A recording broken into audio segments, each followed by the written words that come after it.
Hello and welcome to another video of Power BI Beginner series. And in today's video, we are going to look into a few operations which are numeric operations, number operations, interesting operation which you can do directly in Power Query.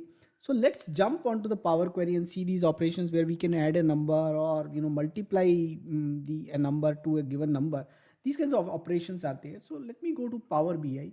In Power BI, under the Home tab, transform data, and we will reach to Power Query Editor or transform data mode, what we call.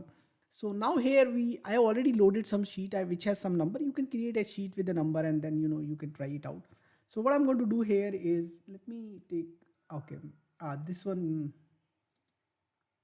Okay, a lot of data is there. Let me create a new data so that you also know. Sometime you want to try. Let me create like 4, 5, 6. So using the enter data, I created this data. Very simple data I'm creating. Let me call this table as data 1. So I use enter data, and using enter data, I'm simply creating only 4 rows, and we are going to do some operations on it. And let's duplicate this column. So right click, fourth option, duplicate column. Now we go to either to transform data or to add column. One of the column place you can go.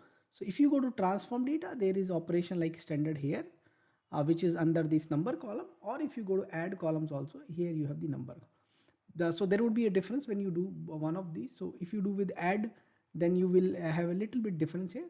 So if I say multiply, sorry, add operation, I say let add 4 to every place, and then I do it.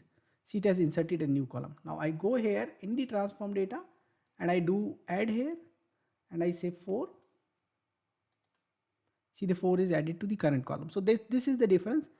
And so fine. So that if you go to add column and do it, it's going to create a new one. If you come here and do it, then it's going to do into the same column. So that's the difference. So what we are going to do is we will try it from here so that it gives us a little bit advantage of having a new column so that we don't have to create again and again. So we saw how we can add. Now we have added 4, 4, 4. Now let's try another operation. Let's say multiply, and in the multiply we can use, let's say, multiply by 4, and you can see the numbers we have added a new set of numbers which are multiplied by 4, 4, 16, 20, 24, 28. Then let's try subtract. Let's subtract 2 from each, or we can subtract 6. Let's say, does it go to give us negative numbers or not? We done something wrong. Click on this one. I think we clicked on this one.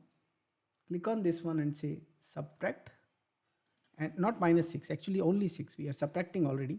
Okay, minus 2, minus 1, 0 and 1. So minus 6 means it's going to minus a minus and it's going to make a plus. So that's not going to work out. So we have done that operation. So subtraction we have done. Then let's see divide. Now when we do divide, let's say divide it by 2. Now this division, you could see that this is a decimal division where basically you are getting the numbers in decimal place. So now what happens when we do integer division? So there is another division which is here, which is integer division. So we are going to try out that. So if we divide it by 2 now, this is going to be integer. So this is going to be quotient. So no remainder. So this is not going to come out. So this is happened. Now let's go ahead and let's go back here on this column. Or let me do one thing. Let me duplicate this column now. So we got this column at the end now. One more duplicated, and then modulo. Let's try out this. So again, I'm trying with 2, and you will find this is remainder. So basically in this case, you got the integer division. So in case of integer division, you need what is use remainder. So that is going to be served by this modulo operation, mod basically. So in Power BI DAX also you have a mod operation. Then you have a quotient for integer division. So here you have this integer we have done integer division, and then we have done this modulo for remainder. So try out these operations and do let us know what else you want us to cover in this particular series. Thanks for watching this video. Thank you.